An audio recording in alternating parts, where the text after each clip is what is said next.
ഇന്ന് പാലപ്പത്തിൻ്റെ പൊടി കൊണ്ട് പാലപ്പം ഉണ്ടാക്കുന്നത് എങ്ങനെയാണെന്ന് നോക്കുന്നത്. അപ്പം ഞാൻ 1 ഗ്ലാസ് പൊടിയാണ് എടുക്കുന്നത്.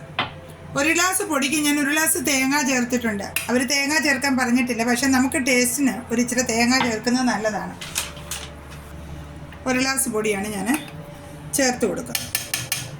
എന്നിട്ട് വെള്ളം എടുക്കണം. പിന്നെ അതിൻ്റെ കൂട്ടത്തിൽ നമുക്ക് ഉപ്പ് ഞാൻ രാവിലെ ചേർക്കുന്നുള്ളൂ. ഇച്ചിരി പഞ്ചസാര ഞാൻ ചേർക്കുന്നുണ്ട്. 1 സ്പൂണ് പഞ്ചസാര ഞാൻ ഇടും. ഞാനിപ്പം ചെറിയ ചൂടുവെള്ളമാണ് ഇതിനകത്തോട്ട് ഒഴിച്ചു കൊടുക്കുന്നത്. ചെറിയ ചൂടുവെള്ളം ഒഴിച്ചു വെക്കുന്നത്. വെള്ളം ആവശ്യത്തിന് വേണേ, അല്ലെങ്കിൽ അത് അരയത്തില്ല, പൊടിയല്ലേ. ഏകദേശം ഞാൻ 2 ഗ്ലാസോളം വെള്ളം ഒഴിച്ചിട്ടുണ്ട്. പിന്നെ വേണമെങ്കിൽ ചേർക്കാം. ഇപ്പം നമ്മൾ നല്ലവണ്ണം അരച്ചെടുത്തിട്ടുണ്ട്. അരച്ചെടുക്കാമെന്ന് പറഞ്ഞാൽ തേങ്ങ ഒന്ന് അരയണം, അതുവേണ്ടി മാത്രമാണ് ഇതിപ്പോൾ അരച്ച, അല്ലെങ്കിൽ നമുക്ക് കൈകൊണ്ട് ഇളക്കി വെച്ചാൽ മതി. ഇപ്പം ഇതിപ്പം ഞാൻ മാവ് അങ്ങോട്ട് ഒഴിച്ച് മാറ്റി വെക്കാൻ പോവാണ്. അപ്പത്തിന് പരുവത്തിനായിട്ടുണ്ട്.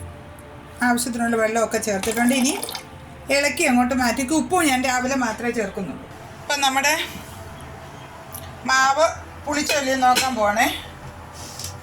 അപ്പം നല്ലവണ്ണം നമ്മുടെ മാവ് പുളിച്ചിട്ടുണ്ട്, നോക്കിക്കേ. ഇനി ഇതിനകത്തോട്ട് ഞാൻ ആവശ്യത്തിനുള്ള ഉപ്പ് ചേർക്കാൻ പോവാം.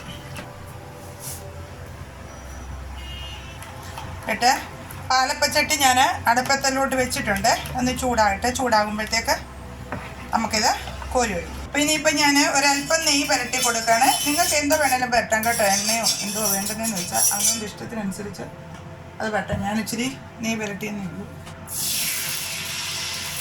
2 കൊച്ചു തവിക്ക് 2 തവിയാണ് ഞാൻ കോരി ഒഴിക്കുന്നത്.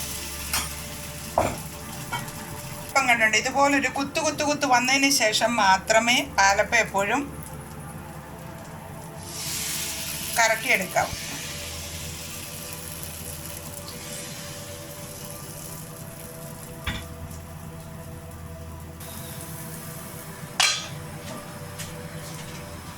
ഇപ്പം നമ്മുടെ അപ്പം ശരിയായിട്ടുണ്ട്. ഇച്ചിരൂടെ നിങ്ങൾക്ക് മൂക്കണമെങ്കിൽ മൂപ്പിക്കാം, അല്ലെങ്കിൽ ഈ പരുവത്തിലെടുക്കാം. എന്നിട്ട് കറി കൂട്ടി നിങ്ങൾക്ക് കഴിക്കാം.